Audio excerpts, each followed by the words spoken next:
so I spent most of the day with my STBXW. Basically, I am frustrated. What was I thinking? She cried a lot, told me that she loved me and missed me, told me that you don't spend all the years we did together and not still love somebody. She told me how she missed my hugs, missed my lasagna, missed my jokes, missed our banter. She said she cannot talk to anyone like she can talk to me. However, she said she just wanted to remain friends. She wants a friendship. She wants a friendship with no expectations, and she still wants to be divorced from me. She said that she wants us to tell each other if we start dating other people. I said, isn't that an expectation? She paused and said, yeah, I guess it is. I told her that I had moved on. I told her it was not 100% yet, but it was not 0%. I told her I could see the day would come when I would no longer miss her. She said that she had no plans to date anyone, but that if doing so would hurt me and make me relive the pain of her leaving me and everything, that maybe I should follow the advice I got from someone who said to not meet with her. She confessed to things she did wrong in the marriage, which surprised me. She's never confessed to doing anything wrong before. Overall, I just feel that she's trying to have her cake and eat it too. She kept telling me how much you loved me, and I did not return it for a long time, but near the end I did tell her I still loved her too. I think she almost confessed to having sex with someone, but she changed what she was saying and did not confess it. She said she wants to see me again and already set up a second date. I'm just feeling pretty used. We hugged and kissed, and she kept saying that we might have sex if we keep hanging out. When she left me months ago, she hated my guts. She was mean and cruel in everything she said. Today I mentioned it to her and she said she didn't remember that. She was very sweet and wonderful and couldn't say enough good things about me today. I said before, I believe it. She has BPD. I know this. I still stupidly have feelings for her. I am not upset at myself for seeing her today. I believe I can look at this. I put a positive spin on it. I can say to myself that who I suspected she was, she still is. She's not somebody that is going to be able to provide me a monogamous, faithful, and loyal relationship. At best, I might be her good friend, or I might be her fuck buddy, which is what she used to call me and our marriage. The girl is very confused, screwed up, and she even told me earlier in the week, I don't know what I want. And I realized that she could have been fucking some guy this whole time, and that's why she left to start with. And now that relationship has run its course and she realizes what she had with me was solid and she misses it. I can't emphasize enough how much she cried, how warm and friendly she was. Has she kept going on and on about what she misses about me? But at this point I mostly don't care, because she's hurt me pretty bad and I've healed a lot. Of course, the fact that I'm posting here so verbosely tells you that I still am hurting. But for the rest of today and tomorrow and the next day, I've got to take steps to continue to heal. Where to begin? Long but interesting read. My wife asked for a divorce on September 4, 2019. I was in total shock and disbelief. I noticed that she was being distant and not really wanting to talk or do much the month prior. I didn't really think much into it. We were working a bunch and just trying to pay off debts and keep the bills paid. I did little things to remind her I was still here and that I loved her. I'm 30 years old male and she is 26-year-old female. We've been married for a little over 4 months but been together for 8 years. There is a lot of backstory that has led up to this day, so I want to start from the beginning. We first met at Bojangles. She was already working there and I needed a job because the housing market crashed in 2008 and I was laid off from my construction job. When I walked into the door, she told her manager that she was going to marry me one day. I ended up getting the job and she was all over me. Wanted to talk, touch my hand. She even took my phone and texted herself from it to get my number. She would tell me stories about how her home life wasn't really the greatest and how she suffered from anxiety and depression and was really alone in the world. She didn't have anyone to talk to or be friends with. These stories would always take place when I was washing dishes, and some of them were very horrifying.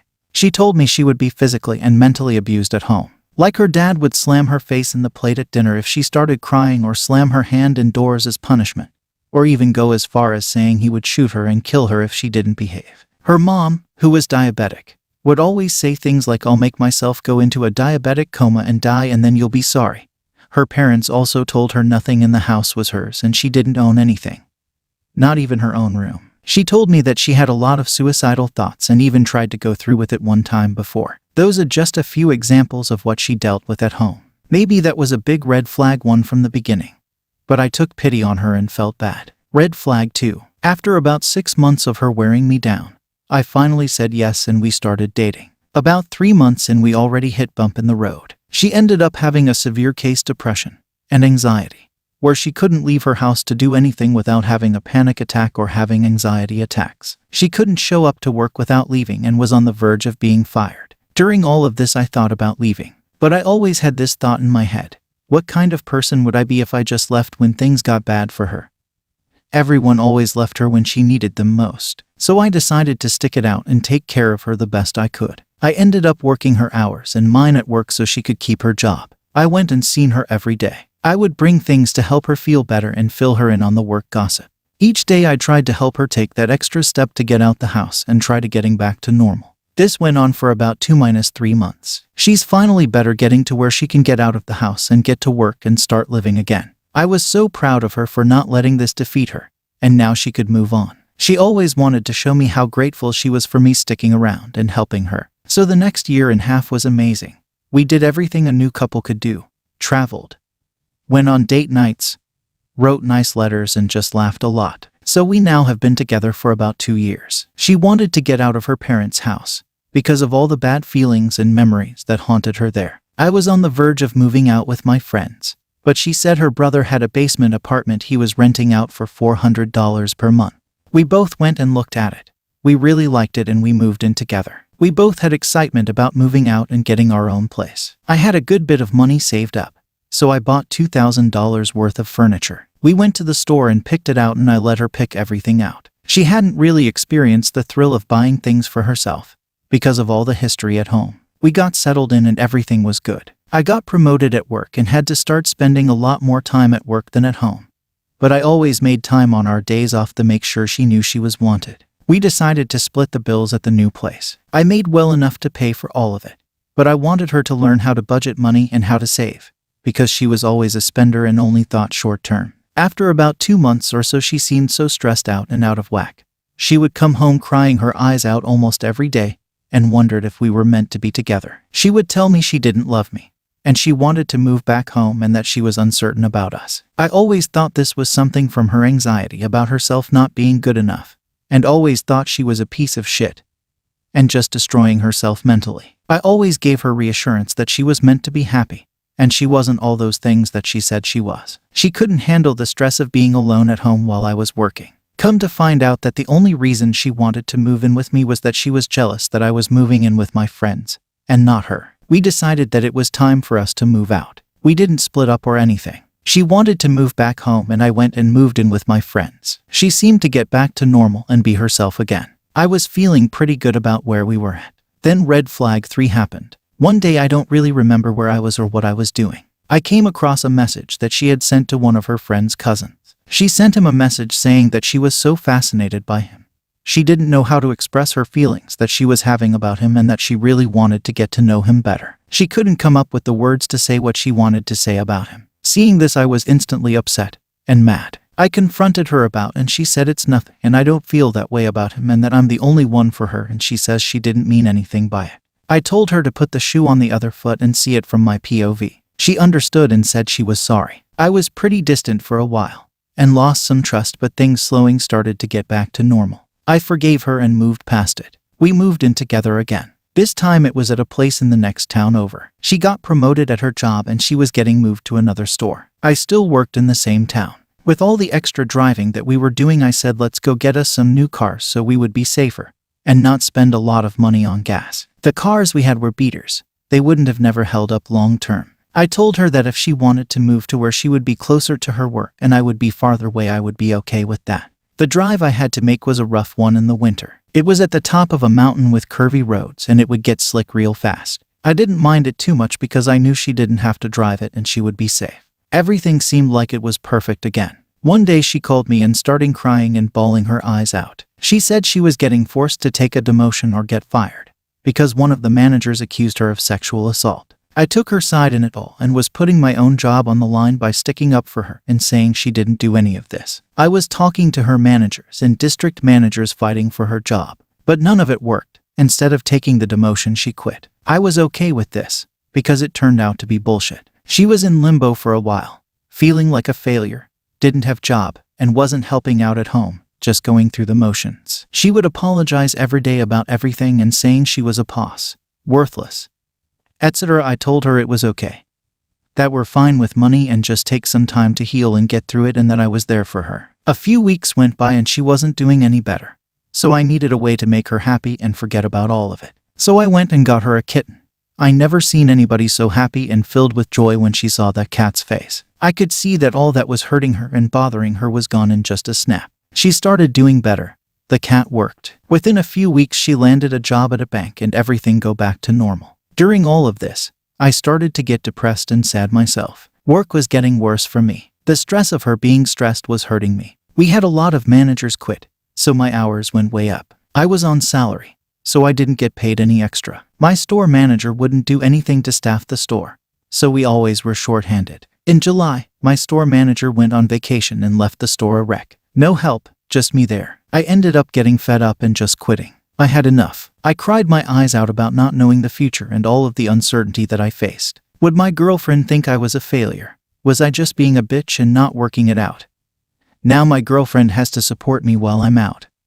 All of these thoughts flooded my mind. We had a decent nest egg to get us by for a little while, but that soon ran out. I was so sad and depressed about everything. I was in and out at different jobs.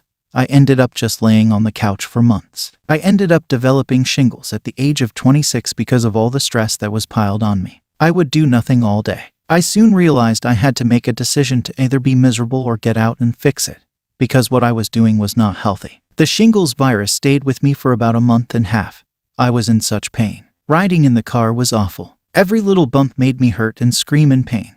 I had to walk around like I was sitting in a chair all the time. My buddy ended moving down a state below us and was telling me it was an awesome place to live. Tons of jobs and the growth was unbelievable. I'd listened to radio stations from where he was living and I always heard all the job ads on the radio and decided to pursue one of these jobs in this area. I made trips almost every weekend to go to the interviews and physical tests. It was about a 2-hour trip, but it was awful. I was trying to get over my shingles still and was in extreme pain while I traveled. I was determined to make this right and set myself and my girlfriend up for future success, so that helped me through it. Fast forward 4 months. We moved to the new state and we both found good jobs and a nice apartment. Everything was getting back to normal yet again. With me leaving my job and her not making enough, we were very far behind on all of our bills. We basically were living way above our means at the previous place. So the only way to get out of it was for me to work. I got a sales job and ended up getting paid commission. So I told myself, I'm going to work a lot of hours to get the stress of all these finances under control, so we don't have to worry about it anymore. I tried to communicate everything I did, so she knew I wasn't ignoring her or leaving her behind. All was good for about half a year, then red flag 4 happened. She ended up getting a new phone. I was going to clean out the old phone to sell it on Facebook or eBay. Having some doubts from the past, I got curious and started going through some messages on her phone. I came across some messages that she and this guy were sending each other like, "Hey, I heard you're going to leave your man." My so said, "Yeah, lol, I am." Here I am again in the same situation again. This time it felt different and the pain was harder to swallow. My mind was wandering about all the conversations that had taken place prior to those text messages. How could she just be so calm and nonchalant about saying that? I called her instantly and confronted her. She told me she was on her way home and it wasn't what it seems. She came home and we started fighting about it. I'd ask her questions about how, why, what have I done to make you want to do this? I work my ass off for us. I cook, I clean, and I give you the emotional support you need. I tell you you're beautiful. I bring you breakfast in bed. I tried to take all the burdens from you and put them on myself. She started crying and said she was dumb for doing it and she was sorry, and begging me not to leave. The whole spill. I ended up leaving for a half a day and I just drove around. She ended up telling me that she was lonely at home and that I was never there, that my job was more important than her. I told her that was never the case. I told you that I was working so much to help us out, not to be away. By this point, if you've made it this far, you wondering why in the fuck are you still there? I sometimes wondered this myself, but I still saw the woman I loved reaching out for help and I wanted to help. Early on in our relationship, I made a promise to her that I wanted her to be truly happy and I was willing to do anything to achieve that goal. Eventually, I forgave her and went back again. From that point on, we really worked on our relationship and everything was awesome. Yet again, we ended getting our finances together and was able to save up a good chunk of change. We wanted to go do something awesome, so we waited till our lease was up, put in notices at work, and took a trip around the whole USA. We drove everywhere from the East Coast and West Coast. It was an amazing trip. I ended up proposing to her at the top of Pikes Peak, in Co. We were engaged. We ended up getting married in April 2019 and it was an amazing day, and I had so much fun. My wife was beautiful. I thought how I got so lucky to marry her. Regardless of all the differences we've been through, it all seemed right. September 4th, 2019. The day she asked for a divorce. I noticed that she was being distant and she really started being on her phone a lot. She recently became fascinated with Korean culture and the language. So she downloaded the apps where you can have someone from Korea teach you Korean in exchange for you teaching them English. I didn't think too much into because she was just learning a new language. But the time spent on these apps talking to other men was going from 20 minutes to 4 minutes 5 hours a day. I believe she was using the time on these apps while I was working at nights to feel like she was wanted by someone to talk to. I was working at nights 4 days a week but would have 3 days off. We just got married and wanted to go on a honeymoon and save up for a house. So I started taking on extra time at work. As I did before and what I learned from the past. I didn't want the same thing to happen because I was away again. I talked to her about me working the extra shifts and how it would help us get to those goals faster. And if she didn't want me to do it, I wouldn't. She told me everything is fine and she understands what needs to be done to achieve those goals. The more time I was away, the more time she would be on these apps. To get rid of her loneliness, she just wanted someone to make sure she felt wanted. So when I got home on the 4th, I confronted her about it and this is what she said. She told me that ever since the beginning of our relationship she was never in love with me. But she loved me. Everything she said to the pastor and at the wedding was all a lie. The vows and all the loving things she said. The smile, the happiness. Everything was fake. She did it all because she thought it would make her fall in love with me. She said some very hurtful things to me. That it wasn't me. That it was all her fault. That she just wanted me to be happy. That it wasn't fair to me that she wasn't fully invested and she wanted me to find someone that is. I said it sounds like to me when you say that. You've found another guy. She denied it up and down and even said I bet it would make it easier for you if I did. She just kept on repeating these sentences over and over again. I called bullshit on all these claims she was saying. I remember all the cards and notes and the moments we shared together, and there is just too many to say that it wasn't love. The next few days would unravel all I needed to know. I called one of her friends who is pregnant and she told me some pretty disturbing news. They were having a conversation and my so said, hey, I guess our kids are going to grow up together. Her friend asked, are you pregnant? My so said, I don't know, and her friend asked if it was mine and she said no. So I now knew she had an affair. But she couldn't tell me to my face. Herself. That's how I found out. She confessed to it. That it was one of the Korean guys from the app that was visiting the USA. So she drove 12 hours away to meet this guy and have the affair. I asked her, did you not realize what you were doing? Did you not think about me and what damages you're going to cause to this marriage? Though this all she has seemed just so emotionless. Shows no empathy. She tells me she cares about me. She just suppresses her feelings and that she doesn't deserve to cry. I've seen her crack a few times and apologize and start crying, but it's very quick and then she goes back to normal. She says that pos like her do this to good people. She just drags everyone down. She told me she had the affair to force one of us to make a decision about moving on. How fucked up is this? How can someone say all of this is a span of a month to where everything is fine? Then boom, it's not. She's told she's cried about this for years. And that each time she had a breakdown it was about leaving me. I'd ask her every single time, what can I do to help you? Make you feel better? Just give me anything to help. But she wouldn't tell me. How could she tell me that? She says, she told me that she was scared that I would leave and she would be alone and didn't know what to do if I did leave. So while she was out having a good old time, she used me all along for someone they come back to for emotional support. She also told me that it never mattered what I did. Eventually it would always ended up like this. Should I feel guilty for wanting to improve our life? By working. How could someone be so ruthless and not care about someone else's feelings and say all of those horrible things? How could some just lie straight to your face about not loving you when you know otherwise? Am I crazy? I know I'm not perfect and I could have done better in a lot of areas and I'm not free of fault. It takes two to a marriage. I told her I loved her, that she was beautiful. I cooked, cleaned, picked up after her, did laundry, would pick up piles of trash she would leave on the couch and beside the bed. I'd pick up bloody pads and diapers in the bathrooms, clean the cat litter all the time. Every time she wanted something from the kitchen or bedroom, I'd get it. I paid off medical debt for her, let her be herself.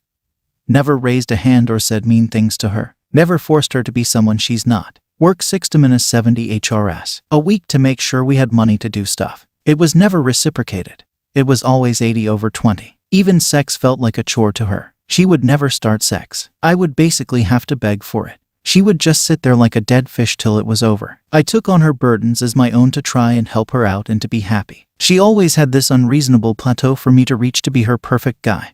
And for everything I did, I always failed. I'm somewhat relieved that it's over. I don't have to worry about all the trash. Medical debts just piling on, her spending habits. All the added stress of trying to make her the center of attention all the time. Feeling guilty about doing things for myself and being told I'm addicted just because I like doing something, rather than spending time with her. I lost myself in it all and sacrificed so much for her happiness. I just wish she could understand this and realize how much she wronged me and hurt me, but I don't believe she ever will. Is it odd to anyone else that she had the affair, treated me like shit, and she's asking me for the divorce?